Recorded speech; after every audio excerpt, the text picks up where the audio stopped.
بسم اللہ الرحمن الرحیم الحمد للہ رب العالمین وصلی اللہ وسلم وبارک علی عبدہ ورسولہ نبینا محمد وعلی آلہ وصحبہ اجمعین۔ اہلا وسہلا، آپ کو کتاب التوحید کی یہ 5ویں کلاس میں خوش آمدید کہتا ہوں۔ آج انشاءاللہ جو ٹاپک ہم پڑھیں گے انتہائی اہمیت کا حامل ہے، وہ ہے باب الخوف من الشرک، شرک سے خوف کا بیان۔ پچھلے چیپٹرز میں ہم نے توحید کی اہمیت، توحید کی فضیلت اس کو جانا۔ تو عرب کہتے ہیں وَبِضِدِّهَا تَتَبَيَّنُ الْأَشْيَاءُ، جب کسی بات کی ضد آپ کو پتہ چل جائے، اس کی اپوزٹ کیا ہوتی ہے، جب وہ آپ جان لیں تو آپ اس کو صحیح طرح سے پہچان لیتے ہیں۔ تو توحید جب ہمیں جان لی، اس کی کیا فضیلت ہے، اس کی کیا عظمت ہے، تو ساتھ میں جو چیز توحید کو ختم کر دیتی ہے وہ ہے شرک، اس کو جاننا بھی بہت ضروری ہے۔ یہ بالکل اسی طرح ہے جس طرح کوئی مشین آپ لیتے ہیں، اس کے فائدے آپ پڑھ لیں کہ یہ فائدہ دے گی، یہ فائدہ دے گی، یہ فائدہ دے گی، اور یہ نہ پڑھیں کہ جناب احتیاطات جو آپ نے کرنی ہیں کہ اس کو آپ نے دھوپ میں نہیں رکھنا، اس کو آپ نے اتنے واٹ پہ لگانا ہے، اتنے واٹ پہ نہیں لگانا۔ اگر یہ اہم معلومات آپ مس کر جائیں تو ہو سکتا ہے آپ اس مشین کو ضائع کر دیں۔ تو بالکل اسی طریقے سے اگر ہم شرک کو صحیح سے نہیں پہچانیں گے تو ہم صحیح انداز میں توحید پر عمل پیرا اور توحید کی تحقیق بھی نہیں کر پائیں گے۔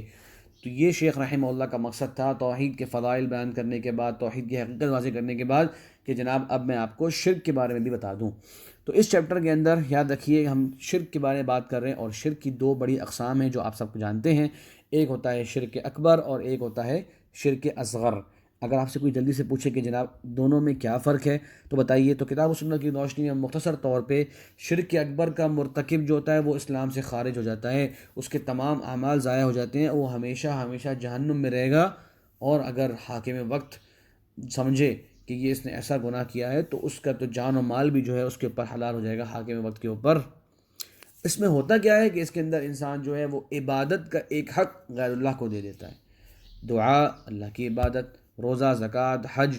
اللہ پر توکل، خوف، امید، یہ ساری جو عبادات ہیں، یہ جب وہ غیر اللہ کی طرف ان کو صرف کرنا شروع کر دیتا ہے، غیر اللہ کو اس کا حقدار بنا دیتا ہے، تو یہ دین سے خارج ہو جاتا ہے۔ اور شرک اصغر کیا ہوتا ہے، چھوٹا شرک کیا ہوتا ہے، اس کے بارے میں حدیث انشاءاللہ آگے آئے گی۔ وہ اسلام سے خارج نہیں کرتا، وہ جو عمل ہے اس کو برباد کر دیتا ہے، اس بندے کے تمام اعمال کو برباد نہیں کرتا،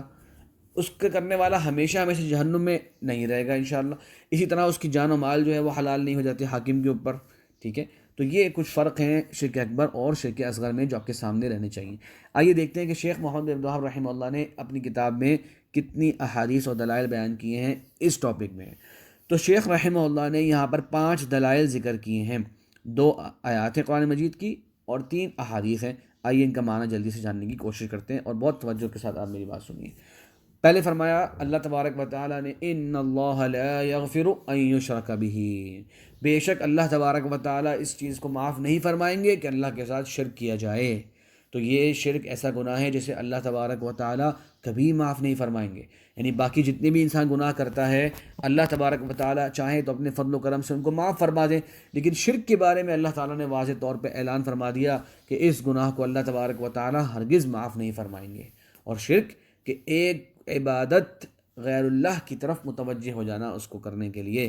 کسی عبادت کو غیر اللہ کے لیے انجام دینا شروع کر دینا، اور عبادت کی مثالیں میں نے آپ کو دی، انشاءاللہ آگے اور ڈیٹیل بھی ہر عبادت کے بارے میں آئے گی۔ تو یہاں معلوم ہو گیا کہ شرک جو ہے اللہ تعالیٰ اس کو معاف نہیں فرمائیں گے، تو انسان شرک سے بچے، شرک سے خوف اس کے دل میں ہونا چاہیے کہ میں کہیں جانے انجانے شرک جیسا عمل نہ کر بیٹھوں۔ دوسری حدیث یا دوسری دلیل، قال اللہ تعالیٰ وَجُنُبْنِي وَبَنِيَّ أَن نَّعْبُدَ الْأَصْنَامَ، یہ حضرت ابراہیم کی دعا ہے۔ اور یہ کون ہے؟ حضرت ابراہیم علیہ السلام جو کہ امت تھے، ان کا کیا مقام مرتبہ تھا ہم پہلے پڑھ بھی چکے ہیں۔ اتنے بڑے موحد ابو الانبیاء، ابو العرب، ان کی یہ خوبصورت دعا کہ اللہ مجھے اور میری اولاد کو بتوں کی عبادت سے بچانا۔ ذرا سوچیے کہ کس چیز سے خوف کھا رہے ہیں وہ اپنے اوپر اور اپنی اولاد کے اوپر، اور اس میں پیغام اوروں کے لیے ہے۔ یقیناً اللہ تعالیٰ نے یہ بات اس لیے بیان فرمائی کہ اتنے عظیم نبی ہو کے بھی انہیں اپنے اور اپنی اولاد پر یہ خوف ہے کہ ہم لوگ شرک نہ کر بیٹھیں، کہیں ہم بتوں کی عبادت نہ کرنا شروع کر دیں۔ تو آپ سے غور کیجئے، امام ابراہیم التیمی فرماتے ہیں وَمَن يَأْمَنُ الْبَلَاءَ بَعْدَ ابراہیم، کون ہے جو اپنے آپ کو محفوظ سمجھے کسی بھی قسم کی آزمائش سے حضرت ابراہیم کے بعد؟ مطلب وہ نبی ہو کے ایسی دعا کر رہے ہیں، تو ہمیں کتنا زیادہ اس فکر ہونی چاہیے کہ ہم سے کہیں جانے انجانے شرک نہ ہو جائے۔ تو یہاں پر انبیاء کرام کا شرک سے خوف اللہ تعالیٰ نے واضح فرمایا کہ جب اتنے بڑے عظیم نبی جو ہے وہ شرک سے خوف کھاتے تھے، گھبراتے تھے، یا اللہ سے دعا کرتے تھے کہ یا اللہ ہم سے کہیں شرک نہ ہو جائے، تو موحدین جو ہیں یا مومنین جو ہیں ان کے دل میں بھی اس کا خوف ہونا چاہیے کہ کہیں ہم سے شرک نہ ہو جائے اور ہم ہمیشہ ہمیشہ کے لیے اللہ کی رحمت سے محروم نہ ہو جائیں۔ تو یہ قرآن کی دوسری آیت۔ تیسری دلیل اس بارے میں یہ ہے جو یہاں پہ ذکر ہوئی کہ حضرت محبوب بن لبید فرماتے ہیں، فرمایا آپ صلی اللہ علیہ وسلم نے اخوف ما اخاف علیکم الشرک الاصغر، سب سے زیادہ مجھے جو خوف ہے اپنی امت پر، یعنی تم صحابہ کرام پر، تم لوگوں پر، وہ شرک اصغر کا ہے کہ کہیں تم شرک اصغر میں نہ پڑ جاؤ، کیونکہ شرک اصغر بہت باریک ہے، انسان کو اس سے بچنے کے لیے بڑی اللہ کی خاص عنایت اور خاص توفیق چاہیے۔ اور شرک اصغر کیا ہے فرمایا آپ سے، تو آپ نے فرمایا ریاکاری، کہ انسان اللہ کی عبادت تو کر رہا ہو لیکن اس لیے کہ لوگ اسے دیکھ رہے ہیں، لوگ اس کی تعریفیں کرنا شروع کر دیں، اس لیے نہیں کہ یہ خالص اللہ کے لیے کر رہا ہوں یہ عمل نہیں، لیکن لوگ بڑا جو ہے مجھے اچھا سمجھیں گے، لوگ کہیں گے بڑے جناب نیک ہیں، بڑے تہجد گزار ہیں، بڑے حج کرنے والے ہیں، اللہ کی راہ میں بڑا مال خرچ کرنے والے ہیں، تو یہ باتیں جب میں سنوں گا مجھے بڑا مزہ آئے گا، یہ باتیں سن کے میرا بڑا اچھا لگے گا۔ یہ جب دل میں خیالات آ جائیں تو یہ ریاکاری ہو جاتی ہے۔ یاد رکھیے اگر وہ عبادت کر ہی لوگوں کے لیے رہا ہو، یعنی لوگوں کو راضی کرنے کی کر رہا ہو، پھر تو وہ عبادت، پھر تو وہ اللہ کی عبادت رہے گی نہیں، وہ تو پھر شرک والا معاملہ بن جائے گا۔ لیکن وہ عبادت اللہ کے لیے کر رہا ہے لیکن لوگوں کو دکھانا اس کا مقصد ہو گیا، تو اس کی تین کنڈیشنز ہیں، آپ کو یاد رہنی چاہیے ہمیشہ۔ ایک یہ کہ عبادت کری ہی لوگوں کو دکھانے کے لیے، کی اللہ کے لیے لیکن تاکہ لوگ اس سے خوش ہو جائیں، لوگ میری واہ واہ کریں، تو وہ عمل تو پورا کا پورا باطل ہو جائے گا، اللہ تعالیٰ اس عمل کو قبول ہی نہیں فرماتے۔ ایک یہ کہ جناب نماز پڑھنا شروع کری، نماز کے دوران آپ کے ساتھ آپ کے ابا جان آ کے بیٹھ گئے، آپ نے کہا ابو کو دکھانا پڑے گا بڑی میں خشوع سے خضوع سے نماز پڑھتا ہوں اور بالکل جناب آہستہ آہستہ ٹھہر ٹھہر کے نماز پڑھتا ہوں، تو آپ نے جناب نماز 5 منٹ کے بجائے 10 منٹ کی کر لی، تو جتنی نماز آپ نے، چونکہ شروع میں نیت آپ کی جو تھی بڑی اچھی تھی اور آخر میں چونکہ اس میں ریا شامل ہو گیا، تو بہت سے علماء کہتے ہیں کہ پوری کی پوری نماز ہی آپ کی، وہ اس کا ثواب آپ کو نہیں ملے گا، اللہ کے یہاں اس کے عمل کی کوئی حیثیت نہیں رہے گی، کیونکہ دوسروں کی خوشنودی شامل ہو گئی، یاد رکھیے۔ اچھا کبھی کبھی کیا ہوتا ہے کہ ایسے کوئی شخص اگر بیٹھے تو آپ کے دل میں کوئی شیطان خیال ڈالتا ہے کہ یار اچھی نماز کر لو، دیکھو فلاں شخص تمہیں دیکھ رہا ہے، یا تم پیسہ دے رہے تھے فلاں دیکھ رہا ہے، دیکھو ذرا زیادہ پیسے دے دو، خیال دل میں آ جائے، آپ اس خیال کو جھٹک دیں، اس کی طرف دھیان نہ دیں، تو پھر کوئی پکڑ نہیں، پھر انشاءاللہ اللہ تعالیٰ کی نظر میں وہ عمل اس کی قدر بھی ہے، وہ اللہ کے یہاں قابل قبول بھی ہے، کیونکہ شیطان کا کام تو وسوسے ڈالنا ہے، تو انسان وسوسے سے تو اس طرح نہیں بچ سکتا کہ جناب شیطان کے وسوسے ہی دل میں نہ آئیں، تو اس لیے اگر اس طرح کی حالات ہو کہ آپ پر وسوسہ آئے شیطان کا تو اس کو فوراً سے دور کر دیں۔ چنانچہ اگر عمل پورا کا پورا ہی ریا کے لیے ہو تو وہ عمل باطل ہے، اللہ کے قبول نہیں، اگر بیچ میں اس کے اندر ریاکاری آ گئی ہو تو بہت سے علماء کی نظر میں وہ پھر بھی جو ہے وہ زائل ہو گیا، کیونکہ وہ عبادت تو پوری نماز اگر ہے تو پوری ایک ہی عبادت تھی،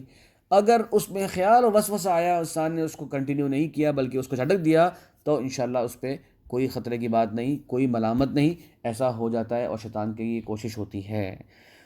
اچھا جی، تو چوتھی حدیث اس بارے میں بیان فرمائی کہ من مات وهو يدعو لله ندا دخل النار، کہ جو شخص اس حالت میں اس کو موت واقع ہو کہ وہ اللہ تبارک و تعالیٰ کے ساتھ کسی کو شریک ٹھہراتا ہو، ندن کہتے ہیں اس جیسا شبیہ، اللہ تبارک و تعالیٰ کی طرح کسی کو سمجھتا ہو، جس طرح اللہ تعالیٰ مدد فرماتے ہیں وہ بھی مدد فرماتے ہیں، جس طرح اللہ تعالیٰ میری دعائیں سنتے ہیں وہ بھی سنتے ہیں، جس طرح اللہ تعالیٰ میری ہر تکلیف دور کرنے پہ قادر ہے وہ بھی میری ہر تکلیف دور کرنے پہ قادر ہیں۔ اگر کسی کے بارے میں اس طرح کے عقائد رکھ لیے ہم نے، جو خاص اللہ کی صفات ہیں وہ غیر اللہ کو دینا شروع کر دیں، تو فرمایا دخل النار، صحیح بخاری کی روایت ہے کہ وہ جہنم میں داخل ہوگا۔ اور یاد رکھیے کہ بندے کا جہنم میں داخل ہونا 2 طرح کا ہے، جیسے ہم پہلے پڑھ بھی چکے ہیں، اس طرح کی بات دوبارہ سے سن لیجئے۔ کچھ لوگ ہیں جو جہنم میں داخل ہوں گے، ہمیشہ ہمیشہ جہنم میں رہیں گے۔ وہ کون سے شرک کرنے والے ہیں؟ وہ شرک اکبر کرنے والے، جس میں پوری ایک عبادت غیر اللہ کے نام پہ ہو جاتی ہے۔ اور وہ بھی کچھ ہیں جو کچھ درجے تک جہنم میں داخل ہوں گے، یہاں تک کہ وہ اپنے گناہوں سے پاک ہو کے پھر جنت میں چلے جائیں۔ بہت سے علماء کرام کہتے ہیں کہ یہ شرک اصغر کرنے والے ہیں، کیونکہ شرک اصغر جو ہے وہ ایک بڑا گناہ ہے، وہ شرک تک نہیں پہنچتا، شرک اس کو بہرحال کہا گیا لیکن وہ شرک اصغر ہے، تو ہو سکتا ہے کہ اس کو اس کی ریاکاری یا اور جو شرک اصغر والے اعمال ہیں اس کے بقدر عذاب ہوں، پھر وہاں سے وہ نکال لیا جائے اور بعد میں جنت میں چلا جائے، لیکن جو ہمیشہ ہمیشہ جہنم میں رہنے والے لوگ ہیں وہ شرک اکبر کے مرتکب ہیں۔ آخری حدیث فرمایا اللہ کے نبی صلی اللہ علیہ وسلم نے کہ جو اللہ تعالیٰ سے اس طرح ملے کہ وہ اللہ کے ساتھ کسی کو شریک نہیں ٹھہراتا ہوگا، جنت میں داخل ہوگا، اور جو اللہ تعالیٰ سے اس حالت میں ملے کہ وہ اللہ کے ساتھ کسی کو شریک ٹھہراتا ہوگا تو وہ جہنم میں داخل ہوگا۔ اس کا معنی کیا ہے؟ کیوں یہ حدیث لے کر آئے؟ اس لیے کہ جو عمل جہنم میں داخلے کا موجب ہے، اس سے خوف انسان کے دل میں ہونا چاہیے، اللہ سے پناہ مانگنی چاہیے کہ اللہ کہیں ہم سے جانے انجانے شرک کا ہم ارتکاب نہ کر بیٹھیں۔ اللہ اللہ ربی لا اشرک بہ شیئا، اللہ اللہ ربی لا اشرک بہ شیئا، یہ خوبصورت دعا بھی جو ہے اللہ کے نبی صلی اللہ علیہ وسلم نے ہم کو سکھائی شرک سے بچنے کے لیے۔ اعوذ بک ان اشرک بک وانا اعلم وانا لا اعلم، یا اللہ میں تیرے سے پناہ مانگتا ہوں کہ میں تجھ سے شرک کر بیٹھوں،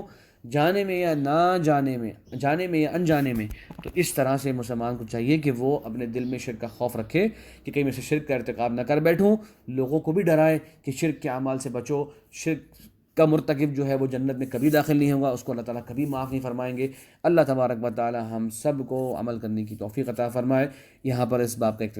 اختتام ہوا۔ وآخر دعوانا ان الحمد للہ رب العالمین۔